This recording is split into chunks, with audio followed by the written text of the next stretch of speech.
Previously on the last Pokémon Crystal challenge run. Bugsy, I am so sorry. And coming up, I might be making a complete arse of myself at the moment, who knows.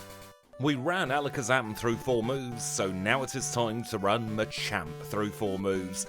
Once again, I'm expecting a fairly good run for this Pokemon. I don't think it's going to be quite as good as Alakazam, purely because we've only got 55 in speed as opposed to Alakazam's huge speed, but we'll have to see how this run goes. And as always, we're going to start by picking our 4 moves for this challenge.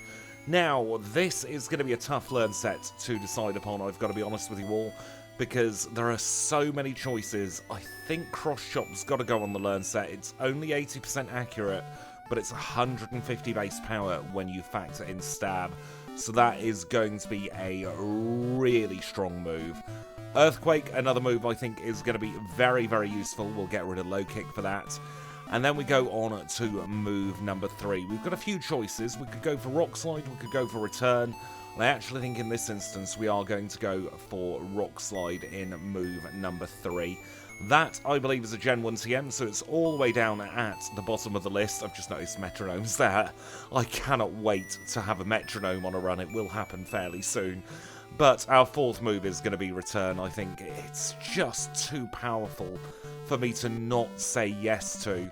I was considering going Flamethrower, but I think because we've got the type advantage over the Steel anyway, there's no real need. So the moves we are going for in the end are Earthquake, Rock Slide, Return, and Cross Chop. We also have 25 HP, we're level 5 of course, 19 in attack, 14 in defense, 13 in special attack, 15 in special defense, and 12 in speed. It's going to be the speed that lets us down throughout the course of this one, I reckon. But now let us get the challenge underway. It's been quite a while since we've run Machamp. I think it's been about 3 years since it had its first run here on the channel, and its only run. We've never done it on a stream, which I found quite amazing actually. I thought that we had done Machamp more than just the once, but apparently not. So it is well overdue a redo here through Pokémon Crystal. I think we're going to have a fairly good time of it. Like I mentioned, I think the speed is going to be the only problem for us throughout the course of this challenge, but we can negate that by having 130 in attack. It's up there with one of the strongest physical attackers in all of the first 2 generations, so that is going to carry us an awful lot further than you might expect. I always think actually in Generation 2, physical attackers do far, far better than special attackers, mostly because you can annihilate Karen and you can annihilate the Snorlax at the end of the red fight, so you don't have that much to worry about compared to special attackers who normally have to go for some shenanigans. I'm hoping Karen today will be one of our easier fights. Now, I've given the rival Chikorita mostly because I knew we were going to be running Earthquake on the learn set as probably our main attacking move for a lot of the challenge until Return starts to pick up in power. So, with Chikorita resisting it and also having access to moves like Reflect, it seemed to make the most sense to me. But what would you pick for your 4 moves for Machamp? It's got a massive learn set. We've had to go on to the other overlay for this one again with the tiny splits because we've got so many moves. But let me know, there are so many ways to play. Even now I'm thinking there are other moves I could have chosen which would do equally as well, maybe a little better, maybe a little worse. I think a lot of it's going to come down to luck of the draw on the day with this one. And as always, we get 1 chance with all of our challenges.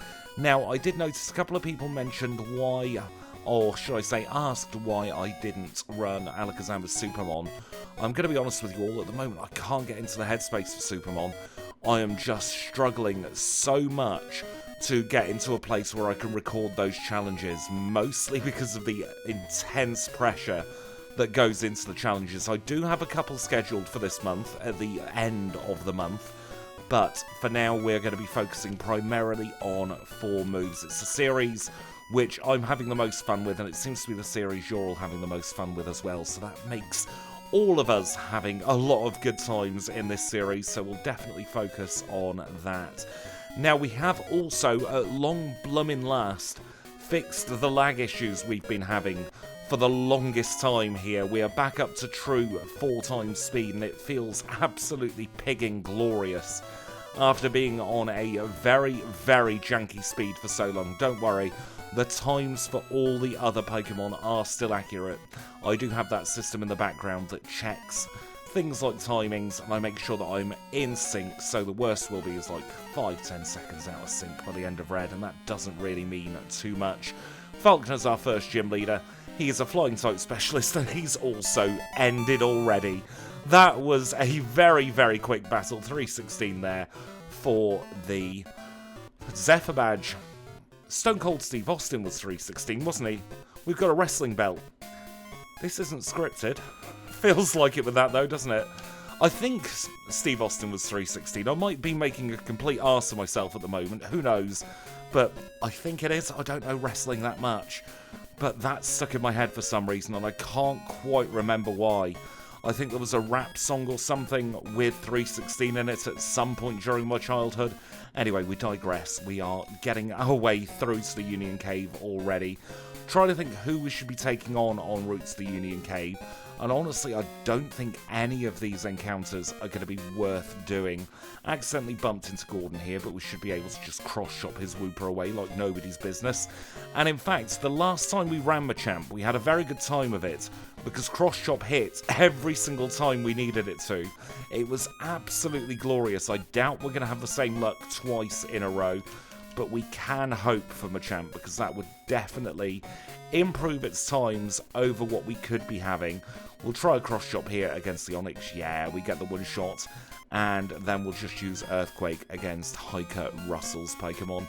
Earthquake so early on in game is a very, very handy move to have. It does make light work of even these very, very high defensive Pokemon.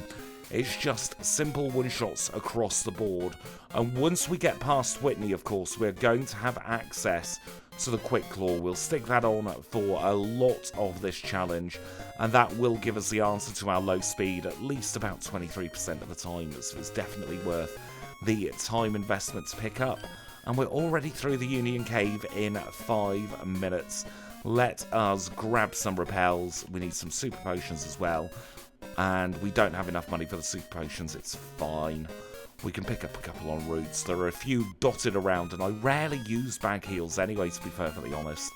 I find it slower than Pokemon Center healing. If you're fast at menuing, then bag healing is definitely the way to go. If you're like me, a little bit dyslexic, then definitely think about just going to the Pokemon Center as and when you need it. I'm very much guilty, though, of over-healing my Pokemon. It's something that I've done consistently since the very first challenge. I instinctively go up to Nurse Joy and heal every time we are near a Pokemon Center. So it is something I'm trying to unlearn, and have been trying to unlearn for nearly 4 years now. It will eventually happen, but when it happens is anybody's guess. Now here in the Slowpoke world, we're going to have a very, very smooth time of it. We've got to rely on Rock Slide, which is a little bit annoying, but we do manage to land all of our Rock Slides there. And we can use Earthquake against this Coughing. Even though Coughing's fairly bulky in the old physical department, it's got nothing on our 130 base physical attack. And that means we can go into gym number 2. We'll use Earthquake where we can against the half-poison types. We'll also then mess up our move there. But this shouldn't affect us too badly, unless the RNG goes completely pants like that. Oh, we lost about 10 seconds there. That'll easily be made up, though. That was me being a little bit of an eager beaver and not being used to the timings of our actual full-time speed. Now, we do have the type advantage against Bugsy in the sense that we have a Rock-type move on our learn set, so I don't think we're going to be in too much danger here. We are going to take care of Benny first, though. As long as we don't get poisoned, we'll be absolutely fine here. Should be using Earthquake, really, shouldn't we? It's going to run neutral on all of Benny's Pokemon. Growing up to 18, we're going to skip Josh today because I don't want to risk getting status, because that will lose us some time. So we'll go straight into Bugsy. One shot on the Metapod with Rock Slide. One shot on the Kakuna with Earthquake. Here comes Scyther, quick attack hits. That's your lot, Bugsy. Level 19 acquired, and more importantly, the Zephyr badge, not the Zephyr badge, the Hive badge, in 7 minutes and 40 seconds. We are racing through this so far. I am going to take a very quick PP heal here, because we do have the rival coming up.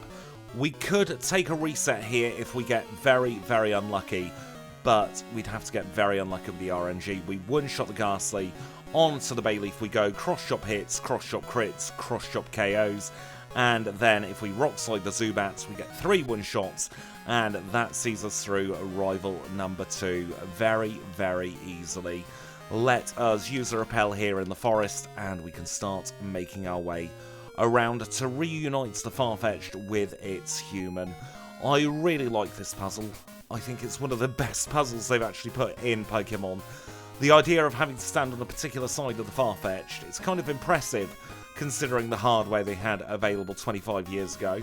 I think it's a brilliant puzzle, and I wish they'd have more similar, as opposed to the gym puzzles they have now in Pokemon, which are really the only puzzles left in the game at this point. Which is a crying shame, because I always thought that having the overworld puzzles made the game a little bit more interesting than it otherwise could be. Let's pick up Sweet Scent for Tobias. Tobias is the one that mentioned Sweet Scent to me and reminded me, not remound, that sounds rude, reminded me that Sweet Scent is really good money to sell. It's an extra 500, and quite often we're only about 500 short of a vitamin. We'll use Return here, get the one-shots on Gina. Oh, we're getting very unlucky now with the wild encounters. We had a really nice run of not getting too many wild encounters, and now they're all popping their heads out. We'll do a quick heal here in Goldenrod. We'll then bump into that lady, and we shall go and grab the bicycle. This will let us move in double quick speed, and we really do like moving in double quick speed. It is an incredibly useful item to have, and why wouldn't you get the bike? Once you get used to the movement, you're going to be moving around so much quicker. There are a few places where I'd say get off the bike. For instance, at the ice path, for those strength boulders, don't do what I do and try and brute force your way through. Just get off. It's quicker there. Same with some of the single tile ledge jumps you've got to do. Probably not worth being on the bike for those, but it takes a couple of seconds to register the bike. It's like 5 seconds to go and grab the bike initially. So it's not a time loss. I know some people think it is, but trust me, I've tried without the bike. It's significantly slower. I want to beat up a Lickitung as well. We've got no reason to do this. I just fancy beating up a Lickitung. We'll use Earthquake against it. It'll go away as we grow up to level 22. Let's get out of here now, and we must remember to get ourselves the Rentalabra so that we can teleport all the way back to Goldenrod after we've chatted with Floria. Very important to have. It is just the same as buying the coin case Abra, and it does replace catching the Abra. Of course, we don't run the HM Friends as Pokemon anymore. We have HM items instead, just to save a little bit of the old muscle memory between all the different runs that we do here on the channel. I am looking forward to eventually going back to some runs where we do catch HM Friends, but they will be in other games. I'm still not settled on a B game yet. I really want to get into Emerald, but it's a tough game to get into. Leave it with me. I will find a B game to do like once a month or so, just as a little bit of a palate cleanser over the Johto games, because as much as I love the Johto games, you can definitely have too much of a good thing. Now let's chat with this teacher here. She'll give us a quick claw. Next time we menu, we will equip it. And now we don't want to battle either Alan or Mark today, so we'll just run away from Pidgey instead. There is Floria. We will now equip the Quick Claw. That's what I said I was going to do, and I'm not a liar, I'm not Lance, so we will equip it. We'll bring the Rentalabra up to top spot, and we'll go straight in to gym number 3. This is Whitney's normal type gym. She's probably going to use Attract, I reckon, with the Miltank, but other than that, should be a fairly simple affair. Got to get through last carry first of all. We'll use Earthquake on it, guarantee that we make the connection. And here comes Whitney herself. Gym leader number 3 of 16. She's a normal type specialist, led with Clefairy. It went down in 1. Here comes the cow. She goes for rollout. She sealed her own fate. Level 24 acquired, and that is Whitney defeated. We'll get the plain badge in a time of 12 minutes and 45 seconds. Not a bad little Goldenrod split at all. We can now go next door to grab the squirt bottle, and we will probably not even need to PP heal. We'll do safe Ecruteak today by going all the way up to Olivine first. And now in the last video you might have heard me talk about my tummy and how it was definitely being picked up by the microphone at times. Turns out I'm in quite a nasty Crohn's flare-up. That's why there have been a couple of splits and a couple of clips at the start of this video. Normally I try and record all the way up to Arrival 3 in one big clip, but it's just not happening today. So I'm going to try and mitigate it as best I can, but this may end up being a little bit of a more heavily edited down video compared to what we've had in recent times. But I will persevere, and that's what I'm doing with my brain as well at the moment. I have a fantastic superpower in the ability to play Pokémon Crystal over and over and over again, but it's not a reliable superpower. There are times where my brain will just not cooperate. And it's been like that at the moment. I think a lot of it is because I'm feeling unwell again, and generally when I'm feeling unwell, I don't want to be putting myself out there. I don't want to be on stream. I don't want to be recording videos because I just want to hide away, because there's still that part of me that's like, I shouldn't be feeling this bad, or not really feeling as bad as I feel, if that makes any kind of sense. But I'm trying my best to persevere and power through and try and work through the barrier that has definitely been an obstacle at times. When I'm in my major flare-ups, generally that's when the gaps in videos were. I've been very good, even if I do say so myself lately, in mitigating it. But one of the other big issues is the brain fog that comes with Crohn's. If you have Crohn's, you'll know exactly what I mean, where the words start to disappear from you, when it's like thinking through treacle, and you just don't quite know what to say at any given moment. You can definitely notice it today. Fluffed up a couple of the things that I normally say throughout the course of challenges, but it's all part of having Crohn's, and it's all part of just powering through and making the best of a bad situation when it gets bad, because it won't be bad forever. That's what I tell myself anyway. And the flare-up will go away, and that's when I'll be able to backlog once more. It does mean at the moment early access is going to be very limited early access. It's going to be a case of hours as opposed to days or weeks like it has been. But as soon as I'm feeling back up on form, then the early access videos will start getting backlogged again. I do want to try and aim by April to have a couple of weeks at the very least of backlog. We'll have to see if that happens. But it's nice to have a target, isn't it? We'll chat with Jazz. We'll be battling her fairly soon. Break our ankles as we fall through the floor, and now we can leave. So let's now cycle all the way back to Ecruteak City. We don't want to hit Birdkeeper Toby because we don't have anything too reliable for him, and instead we'll go straight into the Burnt Tower, where we have another rival battle to contend with. This is the third and middle of the rival battles, and this time he's going to lead with Haunter. We outspeed and we one-shot the Haunter. Here comes Bayleaf. We use Cross Chop and we miss. That is another reason why we gave him Bayleaf, because that could easily happen.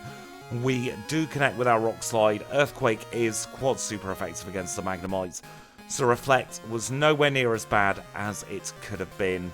That means we will fall through the floor. We'll release the beasts now, and we can think about taking on Morty next. Before we take on Morty, we are going to take a very quick trip back into the Burnt Tower. We'll pick up this HP up, and now we will leave once more. I'm going to put the escape rope just in a second spot here in the bag. That seems to be the most sensible place for this. Now we've got a bunch of Ghastly and Haunter coming up in this gym. We know what the deal is with those. We're going to skip ahead now to the Morty fight. That's all the gym trainers taken care of. We are going to swap to the Mintberry for this Morty battle, and we'll now engage him in battle. He's gym leader number 4. He is a dual Ghost and Poison type spectacular leader, and he leads with Ghastly. We outspeed the Ghastly, we one-shot it. Here comes Haunter, and he withdraws. He's just thrown. Easy end to this Morty battle now, and we get to hold on to the Mintberry. That is about as well as the Morty battle could have gone. We obtain the Fog Badge in 18 minutes and 50 seconds. We're going to use an Ethanel on Earthquake. And we'll go into the Kimono Girls Dance Theatre, where we now have to take all of them on. Start off with an Earthquake against Flareon. Nice and simple there. Up next is going to be Pescion, and we're going to hope that Earthquake outspeeds and one-shots just like that. We'll use Cross Chop on this Scumbrion. We'll have to see whether we connect first time. Actually, let's use an Earthquake, I think. With 130 in our attack, there's no need to risk it for a biscuit. Vaporeon, easy. It's going to be one-shots across the board. This is why I like doing late Kimono Girls. They are very, very, very easy to do. That gives us access to the raft, and we'll be using that in just a moment. So let's keep on heading east now. Unlike the Pet Shop Boys who go west, we go east. Stick on another repel, and we can pick up one of the super potions there. Definitely worth picking those up today, considering we didn't buy any in Azalea Town. And we will take on Miller with his Nidoking. No sense in not taking on Miller. Very simple, very quick battle, and very, very good experience. We can escape rope out of here as well. We can avoid this hiker if we get our timings right. And now we can head towards the lake. Let us use a super repel as opposed to a regular repel here. We will dodge that trainer, and we will take on our second Lickitung. Another Lickitung goes down. I'm feeling very happy about that. I still am not a fan of Lickitung. After its challenge, we must run Licky Licky at some point. Try and get some redemption for the line. Seem to have a vendetta against the Nidos as well here in Johto. Every time we can knock one out, we do. We're still waiting for the ever so elusive blue Gyarados here. So we're facing another red one. Thrash is trash here. So we three-shot it. We obtain the red scale. Have a chat with the old man, who looks a little bit like a parsnip, doesn't he? We'll chat with Lance as well, and we'll get our rare candy from up here at the Lake of Rage. Now, because we did save money by not buying the super potions, I'm not going to bother with Hidden Power or the Detect TM. We'll just get the rare candy, and then we will teleport all the way back to Olivine City. Now, the repel wears off. That's perfect timing, because we're going to need to stick another one on. And we can start crossing the open seas. Make sure to delay our movement there at Kaylee, so that we don't get caught by her, didn't get any random encounters. And we can finally Pokey Center heal again. No more ethers, at least for a little bit. Now it's going to be fighting type versus fighting type in here, because we are going into Chuck's gym. We've got high physical attack. Most of the Pokemon in here have a relatively low physical defense, so we shouldn't be in for too bad a time. Cross Chop connects against Hitmonchan. That was probably, arguably, the most devastating Pokemon if it had landed a hit on us. We'll use Earthquake against these tiny versions of our evolutionary line, and then we can move on through the first strength puzzle. They get us in with a nice and easy strength puzzle to begin with, and then they try and make it a little bit harder in the ice path, but forgot that you actually have a major shortcut. Growing up to 35 against Lung, let's take on our fifth leader. This is Chuck, fighting type specialist, leads with Primeape. Earthquake, one shot, goodbye.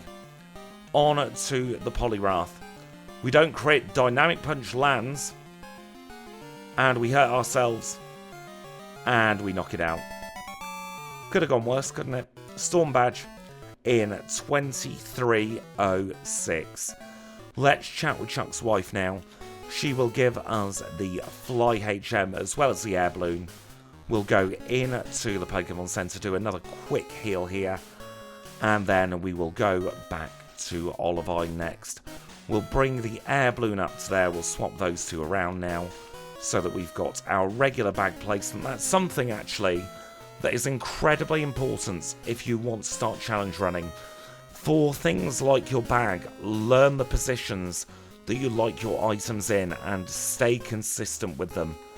because that will save so much time. There's no right or wrong place for an item. Just make sure you keep them in the same slot, or roughly the same slot, every single time you play a challenge, because that will soon add up to probably a minute or two in terms of the old time save. Let's take on Jasmine now. She's gym leader number 6. Steel type specialist, leads with Magnemite. So one shot on the Magnemite. We don't crit the Steelix. It screams and fails. We miss. And we don't crit again. Iron Tail doesn't do much at all. We two-shot it in the end, and we'll swap back to Earthquake for Magnemite number 2. That was a very good Jasmine battle there. 24-29 for the mineral badge. Let us now do a little bit of housekeeping, and then we'll head over to Mahogany. And so now we have made it through the entire rocket section here in Mahogany. There was no sense in showing any of it. It was, as always, a complete and utter snooze fest. But it's done now, and we don't have to think about the Mahogany section for another challenge. And that means we can make our way in to our next gym. This is going to be Price's Ice-type gym. I'm hoping for a fairly easy time of it in here. So let's see how it goes. We do have the type advantage over Price. He is our 7th gym leader, and he leads with Seal. Returns a one-shot on the Seal as we grow up to 39. We'll use Rock Slide on the Dugong. That's another one-shot. Here comes the Piloswine. Cross-chop connects. Cross-chop one-shots. So once again we have a very easy Price battle. 30 minutes and 15 seconds overall for the Glacier badge. Here's that horrible call from Elm. We're going to ignore it as long as we possibly can. And we're going to start heading our way over towards Blackthorn City instead. The reason I do this, by the way, is so that we can get a couple of extra vitamins in. And we can also pick up some items to sell for even more vitamins. So it just makes the flow of the challenge a little bit better. It's not quite as pertinent with Machamp as it is on some of the middle-of-the-road Pokemon, where those vitamins do make a huge difference. But we also get access to a pair of PP up that is very, very, very useful for the Rocket section, because it means you're less likely to need to either go to the Pokemon Center or bag heal your power points. So getting those 2 extra PP ups, if you're running a move like Earthquake, for instance, that's an extra 6 PP in your Earthquake. Is it an extra 6? No, it's an extra 4 PP in your Earthquake. But those 4 turns could make all of the difference. Of course, we have the iron and we have the protein in here as well. So it's all very good stuff to pick up. Here's the first of 2 PP ups. We will get full PP ups today. And that means we'll go over to Blackthorn proper. And while I remember, let's pick up our Max Repels. We've got enough just about for 10 Max Repels. I do need to sell some stuff a little bit later on. You also get an elixir down here. You get a battle with this lady, whether you want it or not, because you have terrible timing if you're me. But down here in this lake is another PP up. It's, what, 10 seconds to get it? Quicker than bag healing for me. And we can also get our second Periscure Berry. Because we're running moves that aren't 100% accurate for the most part, I'm going to have both Periscure Berries in this particular challenge. Now I've put it off long enough, I've got to take on the Rockets. We'll meet back up for Rival 4. And with the first part of the Rockets all completed, we will go in to the Underground. This is the 4th and penultimate rival battle, and this time he's going to lead with his Golbat. We'll use Return against the Golbat, we'll knock it out in one, we don't need to worry about that. Cross-chop connects this time against the Meganium, so no Reflect shenanigans. We'll use Earthquake against the Haunter. Will Earthquake against the Sneasel as he crits and does a whole 17 damage. Well done, Rival, you got some damage off. Not a lot, but it's more than you usually get in this battle. Easy, easy stuff there.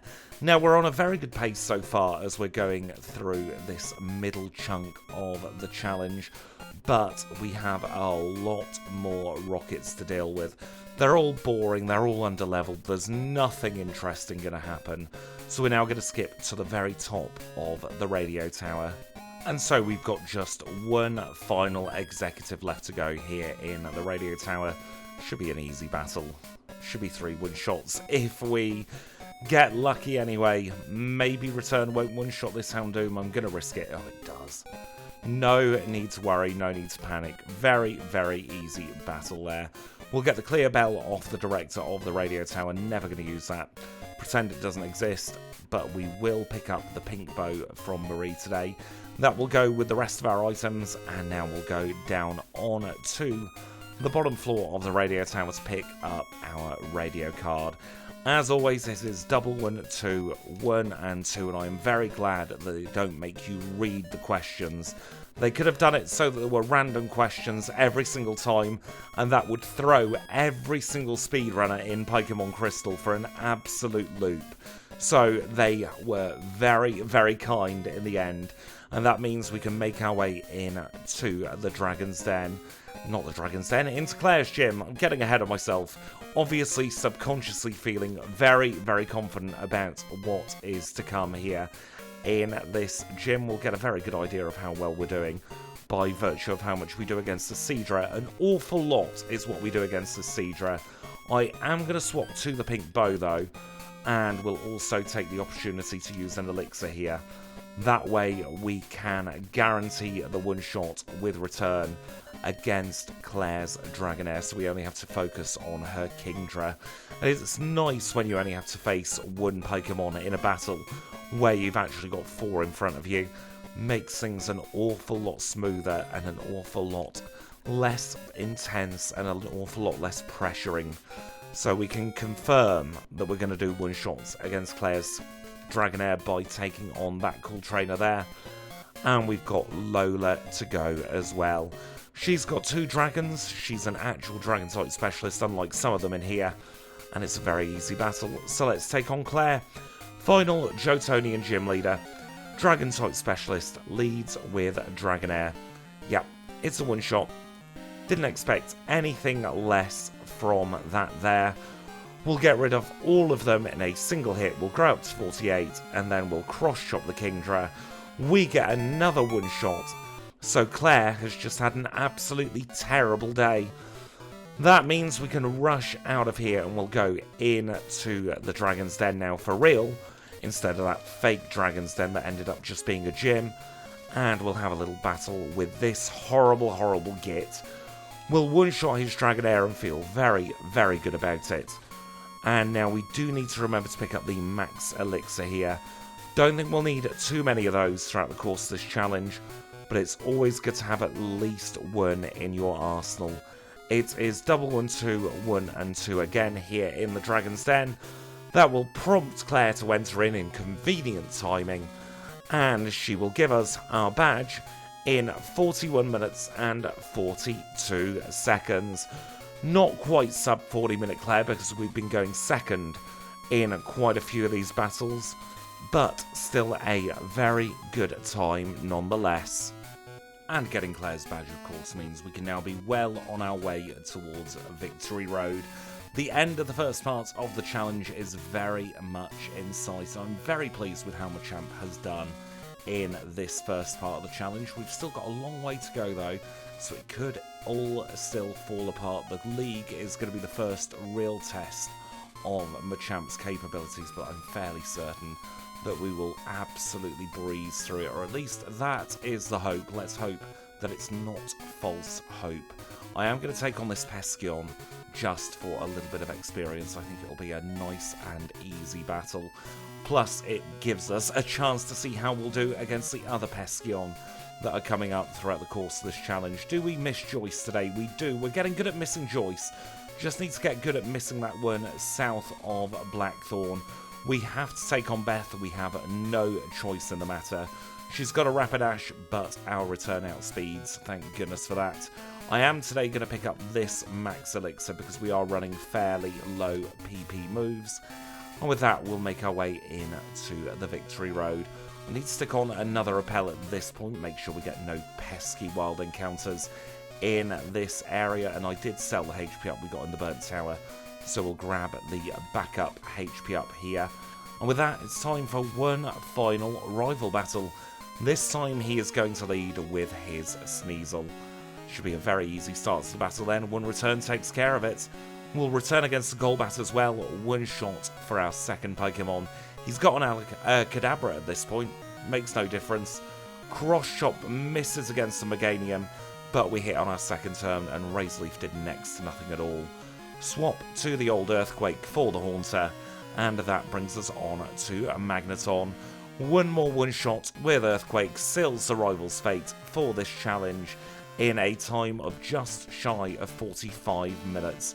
Quick heal, time for some shopping. We'll get ourselves a few full restores, and I do also want to load up on a few extra max potions. Max repels rather. Now let's take a look at our stats going into the league. Level 50 with 178 HP. Holding the pink bow with Return, Earthquake, Rock Slide and Cross Chop. We have 173 in attack, 115 in defense, 99 in special attack, 119 in special defense and 95 in speed. And now as for predictions in this league, I think it'll be a fairly good affair. Maybe a couple of issues at will depending on the speed stat and what his Xatu decides to do. But other than that, I can't see too many problems until we get up to Lance. We are going to swap, though, to the Bitterberry for the Will battle. I've picked up an extra Bitterberry so that we can have one for Will and one for Karen. So this is Will. He's our first league member. Psychic type specialist, leads with Xatu. We outspeed Xatu number 1. Brilliant start there. We outspeed Jinx as well. She goes down in 1. Here comes Executor. We use Cross Chop. We crit at the right moment, growing up to 51. And we're going to use another Cross Chop against the Slowbro. Unfortunately, we missed, and he got a curse off. But we crit again, and we can finish it off with a Return. One last Xatu. We outspeed. Didn't need the Bitterberry after all of that. But we get ourselves through Will. 45-25. Up next is going to be Koga. He's a Poison type specialist, and he's going to lead with Ariados. We'll use Return against the Ariados, no need to use anything stronger. Same with Venomoth, 2 one-shots to get us started. We've got Rock Slide for the Crobat. We hit through the double team and we one-shot. Let's use Cross Chop against this Fortress. We crit at the right moment again, goodness me. And then we've got Earthquake for the Muck. Very, very quick, very, very easy Koga battle. 46 minutes on the nose. And now it's Fighter versus Fighter. We're both oxymated here as we are taking on Bruno. We're going to use Return against Hitmontop. We knock it out in 1. We'll use the same against Hitmonlee. It goes away. Up next is Hitmonchan. Guaranteed damage from Mach Punch. Now it's Machamp versus Machamp. Our Cross Chop hits, our Cross Chop knocks out, and we'll finish off Onyx with an Earthquake. Brilliant stuff there from our Machamp. Now we've got to do a little bit of prep work for the old Karen fight. We've got 6 rare candies. I did pick up an extra rare candy in Mount Mortar. That takes us up to 59. Let's see how we get on. She's a Dark type specialist, gonna lead with Umbreon. We'll use Cross Chop, we miss, Sand Attacks hit, we take a reset. No sense in not taking an early reset there. We connect this time, we delete it off the face of the planet. Oh, what do we do about Vileplume? Probably Return. We possibly had a range there, hard to tell. But we got through it regardless. We can get rid of Gengar. We will delete the Murkrow. And that just leaves Houndoom left to go. One shot on the Houndoom. Karen is defeated. 47-27. For some reason the reset counter didn't count up there. I'll get that fixed for after the league. We are on 1 reset. Gonna be safe here and gonna hold on to a Purrscure Berry for Lance. And we'll take him on. He is of course the liar with the flyers and he leads with Gyarados. Rock Slide connects, Rock Slide one-shots. Brilliant start. We've got Scarodactyl next. Wing Attack doesn't do too much. We get rid of it. On to the Zard. Rock Slide connects once more. We one-shot. How about this Dragonite? Oh, we missed twice in a row. That's not what we want to see. Please don't miss again. Oh, I think that's a range, you know. Doesn't matter in the end. We get rid of it. Yeah, it was a rage. He's locked into outrage. Finish off with a return. Resetless through to the end of the Pokemon League. 48-24 for our last split. That was a very, very smooth Pokemon League. Let us get our entry in the Hall of Fame now. And our Hall of Fame time is 48 minutes and 39 seconds. We've had a really good run so far. Let's now take a look at the midpoint leaderboards. And on our 4 moves leaderboard, we are in 3rd place, just a few minutes behind 1st place there with Alakazam and Scyther in 2nd. We have usurped Tauros there to take a podium finish for the first half of this challenge. That does push poor old Porygon 2 on to page 2. We're really starting to fill up page 2 now. It's looking like a very healthy leaderboard. If we go for our overall Crystal leaderboard, we're on page 1. That doesn't happen too often. We are faster than Zangoose. 48-24 puts us in 5th place in between Staraptor and Zangoose there. Weezing gets pushed over on to page 2 now, but still a very good time for that. And we are really, really racing through these runs now. I'm keeping an eye out for the extra Machamp run, or should I say the first Machamp run that we did. As always, I will say it's not a like-for-like comparison, because we started off with 4 very strong moves, but look at that, 105-12 as opposed to 48-24. We have saved over 15 minutes there just by having a little bit of better gameplay and 4 very good moves at the start of this challenge. It's still all to play for though. There's still another 8 gym badges plus the red fight left to come. So I tell you what, don't you dare go anywhere, because Kanto is next. And now we are rejoining the action as we always do here in Vermilion City, where the first thing we'll do in Kanto is grab a rare candy from the chairman of the Pokemon fan club. With that safely tucked away in our bag for another challenge, we are going to equip our 2nd Prosecure Berry, and we're going to go into our first Cantonian gym. This is, of course, Lieutenant Surge's electric type gym, and we can see from our speed of 130 there, we are going to outspeed his Electrode, so we don't need to fret at all.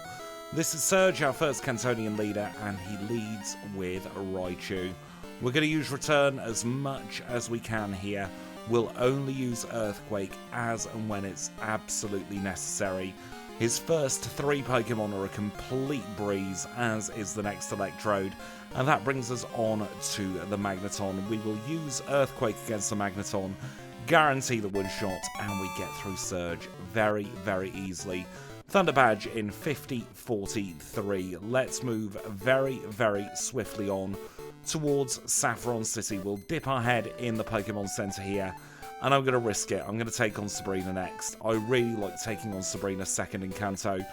Makes a very, very smooth set of movement, and hopefully she won't be an issue. She leads with Peskeon. We can one-shot Peskeon easily, and we outspeed. We one-shot Mr. Mime as well, growing up to 62.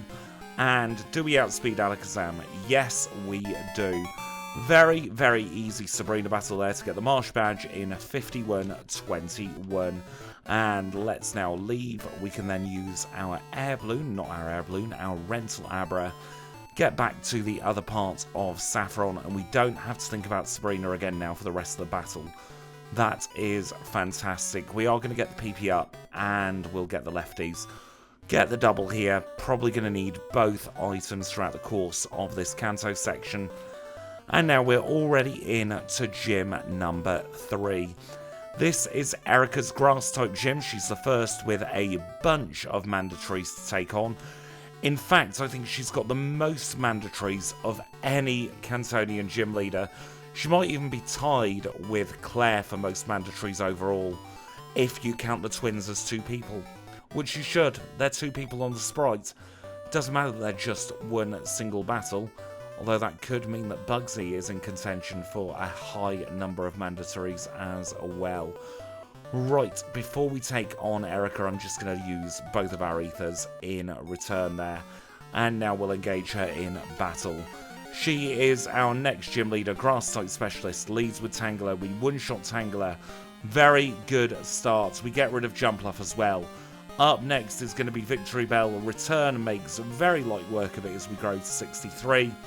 And we one-shot Bellossom. Such is the power of having 130 in attack. Even Bellossom, who quite often survives a physical move, puts up 0 resistance there. Down the Cycling Road next. We don't need to pick up the extra max elixir here on Cycling Road because we do have 2 in the bag already. We did, of course, pick one up in the Dragon's Den, and then we got one just to the south of Victory Road. Through Birdkeeper Bob, some difficult movement there, but we made very light work of it. And it's on to Janine. She's our next gym leader, Poison-type specialist, leads with Crobat. Crobat gets deleted, as are all the rest of her Pokemon. It's going to be a complete clean sweep here against Janine, and that is what I absolutely love to see.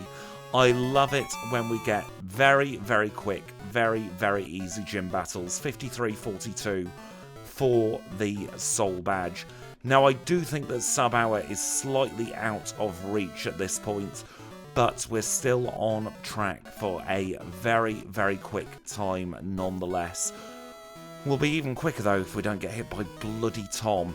He is my least favourite of all the spinners. I prefer Irwin over Tom, and that is saying quite something, isn't it?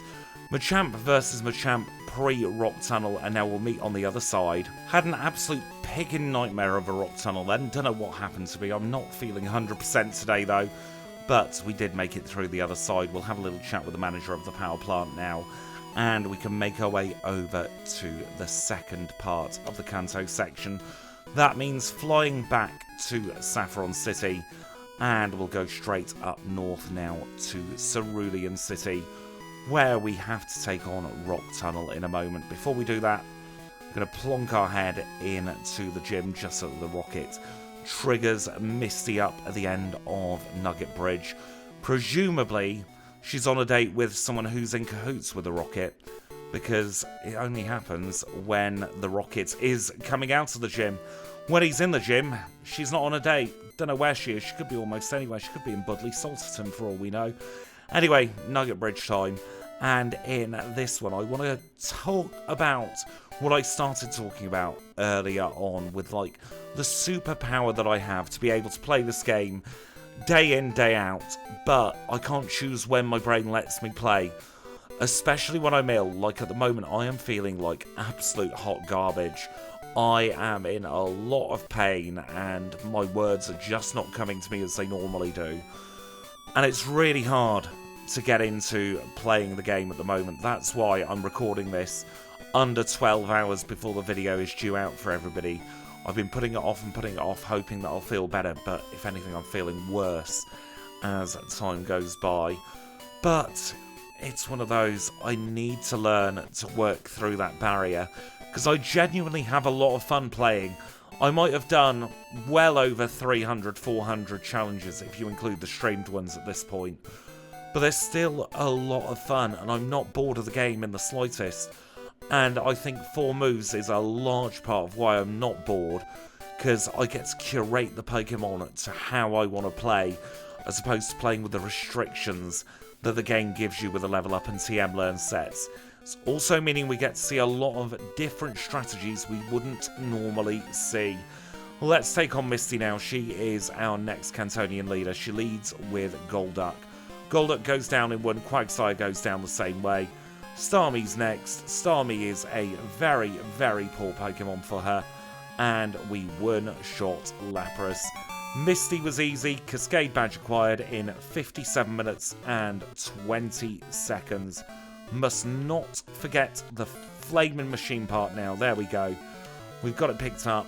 Let's Rentalabra our way back to the power plant. And that should be the last bit of awkward things that I have to think about as we get an accidental encounter. So we've got to return the machine parts, go to Lavender Town, and then we can wake up Snorlax in that order, and we get over to the other half of Kanto.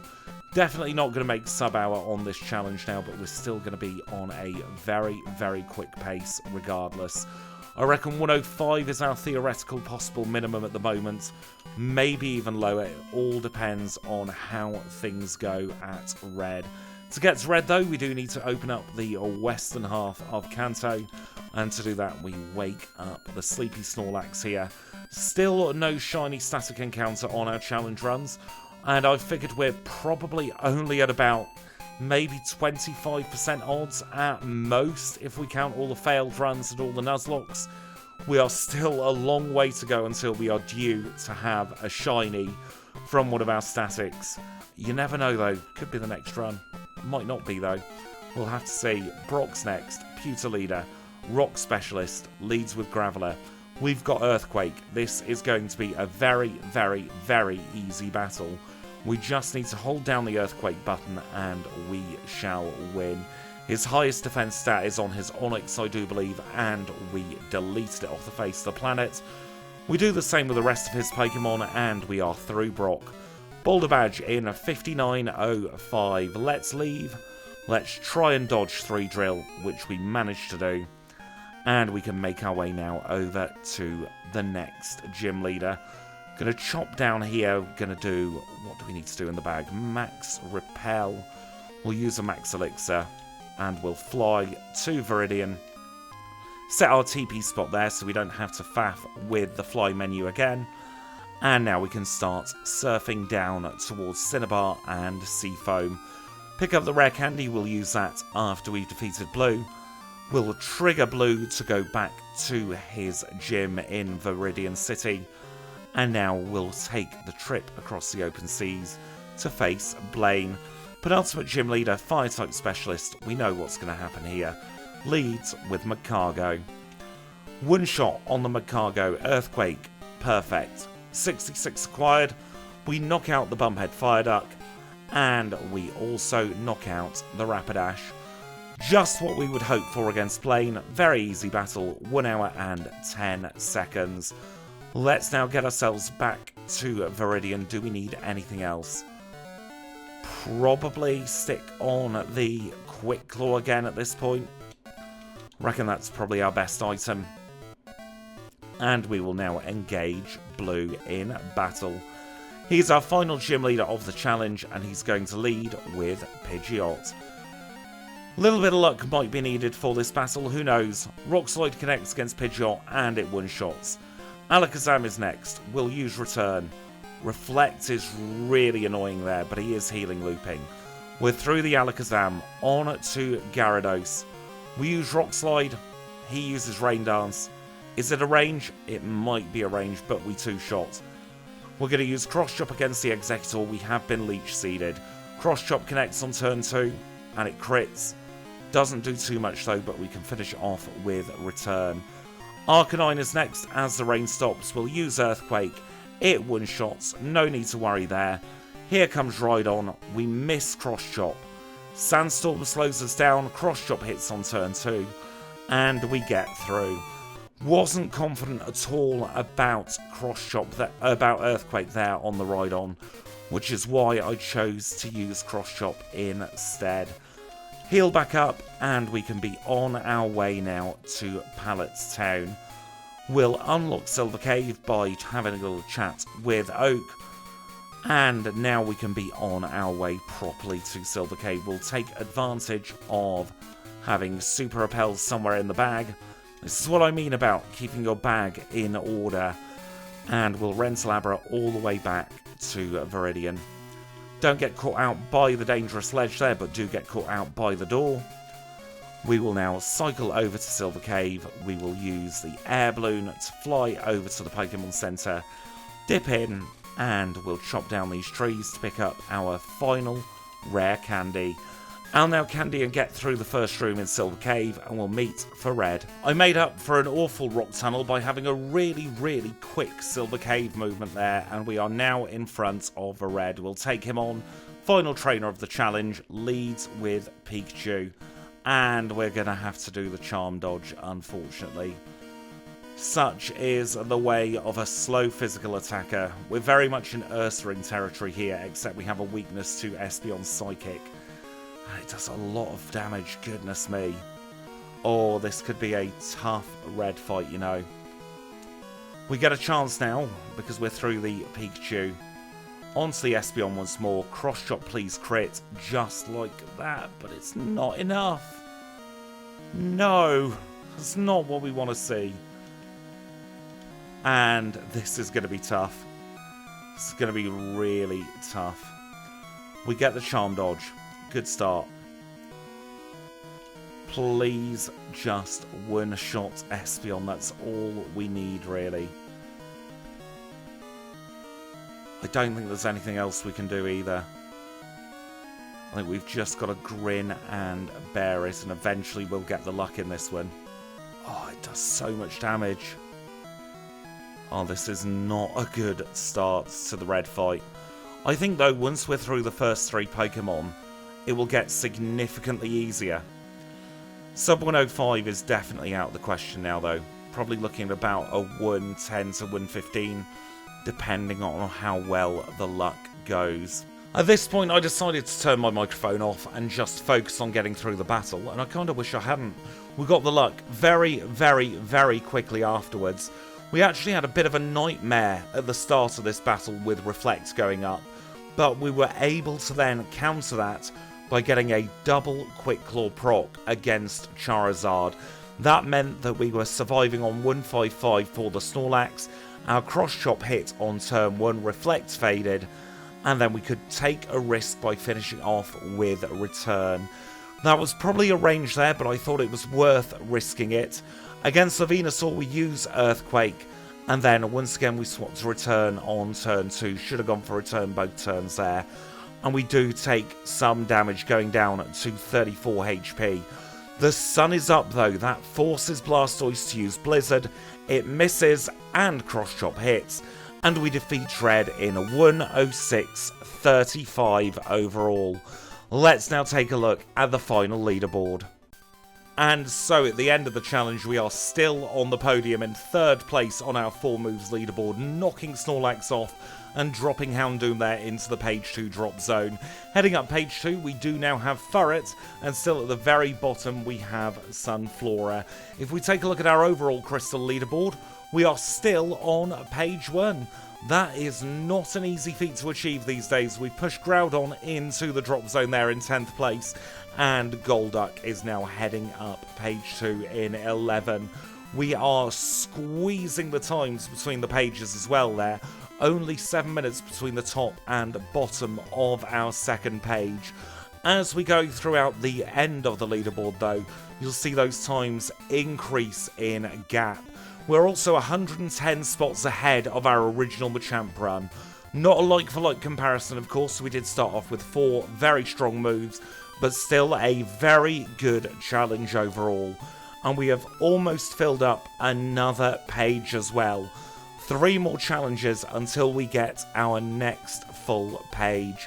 But with that, we're done for another one, so I really hope you've enjoyed it. If you have, make sure to leave a like. Any feedback, leave it in the comments down below. Subscribe if you want to see more videos just like this. And until next time, I'll say thank you for watching, and I'll see you all very, very soon.